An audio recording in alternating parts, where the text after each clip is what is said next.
Good morning. It's 7:30 in the morning. I woke up early today. I'm heading to Rome. And before that, I would like to visit the museum. We call it the Uffizi Gallery. All of the precious pieces, Renaissance artists were stocked. Kasi gusto ko rin bisitahin yung tomb ni Michelangelo. He's actually buried in San Donabella Church. So, ayun lang, tulog pa yung mga tao dun sa dormitory. Ay, nakakatuwa kasi yung inupahan kong dormitory. Sobrang mura and I don't like it. Most of the time naman nasa labas ako. So, I don't think that's a big issue. So, ito siya. Buti na lang may elevator. Kung hindi, naku, third floor pa naman ako. Tapos, hindi pa yung pintuan. Para siyang manor type. Sa isang building, maraming nakatira na loob.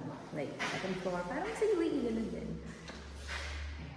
Just have to click this and pull it off. Okay. Oh, forgot to open the Google Map. Hi, good morning, buongiorno, Italia. So today is my last day here in Florence. This is so awesome.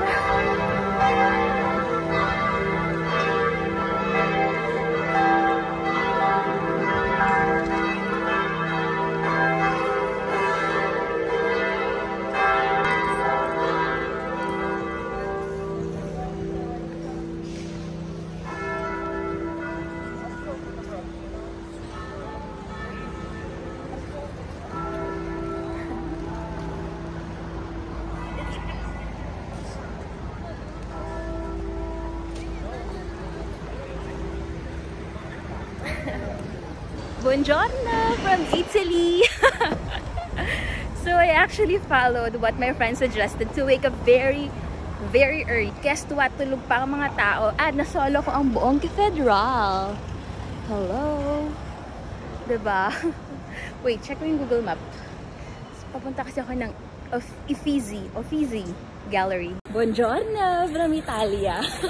I'm heading to Uffizi Gallery. This is my last day here in Florence and I'm enjoying it. I wanted to stay more pero sayang yung booking ko sa Rome. Next stop ko is Rome. So, pupuntahan ko yung Uffizi Gallery. Nandun daw lahat ng mga masterpiece during the Renaissance. Doon naka-display during the Renaissance. Renaissance period.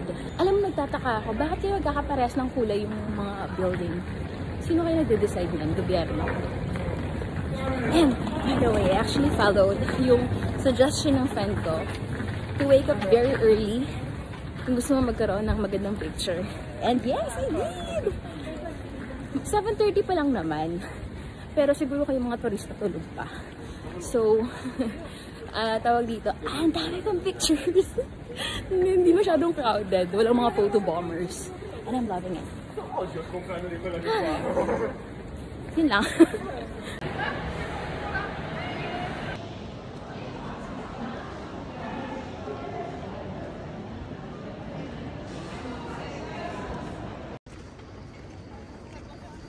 What's the definition of wala masyadong turista kasi maaga ako nagising? Diba? Ganun ang gagawin ko sa Rome. Kasi yung Rome talagang jam-packed. Meron akong kasama sa hostel ngayon. Galing pa lang siyang Rome. Tapos pinakita niya sa akin yung picture ng Fountain de Trevi. Sobrang hindi mahulugan ni karayom. So, I think I have to wake up like 5 AM and punta doon para makakuha ng magandang picture. Ang problema, walang magkukuha ng picture. But anyway, that's fine. Selfie na lang din, nothing, right? Okay, sige. Oh my God, dito na ako. Dito daw yung entrance sa kabila. Oh my God, this is so wonderful. Gusto kong pumunta sa Academia. Nandun yung David. Michelangelo's David. If you're familiar, yung lalahang sculpture na nakahubad. Oh yeah, I'm so excited. Sure.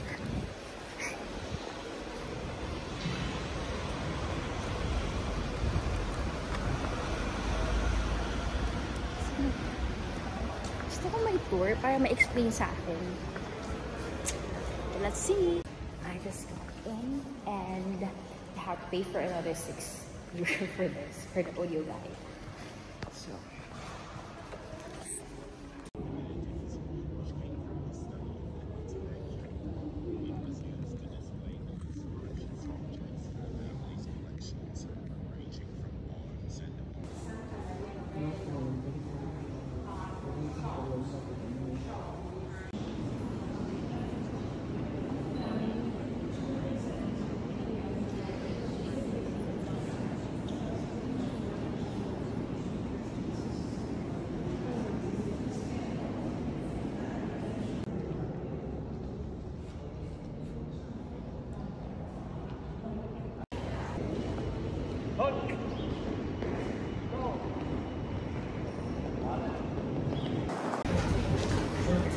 one of the kids. So,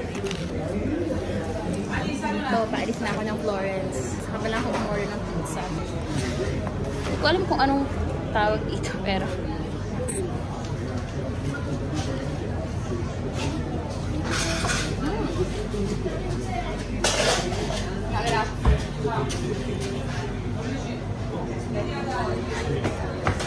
harap niya. Wait. Very juicy. And juicy.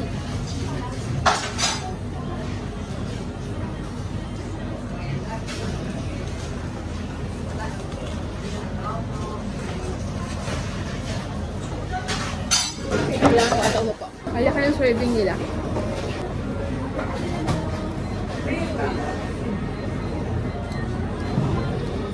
Sarap.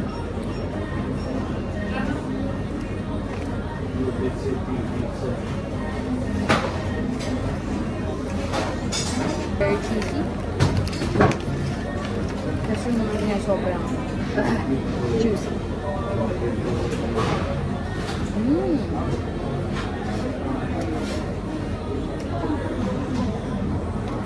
Ang sarap niya.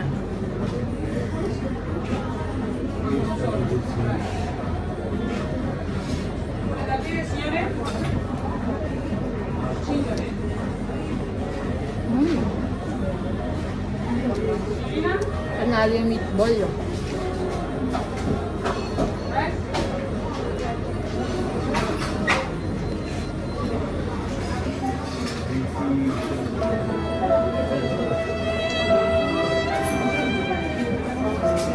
Ang dami ng serving.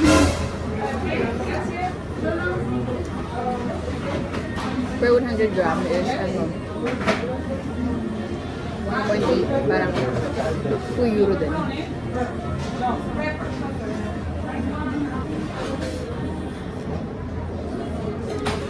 Harap na go. Kaya ako mag-turn off. Isa sa mga pizza teriyaki.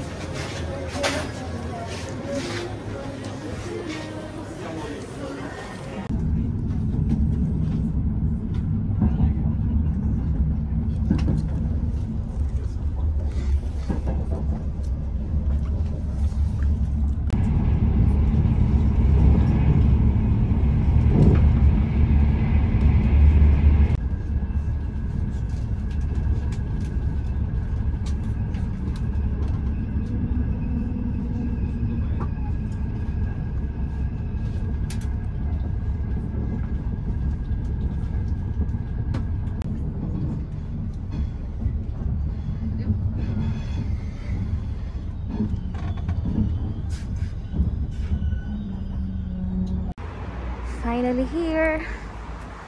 Free Hostel Roma. Alright. Saan ang entrance nito?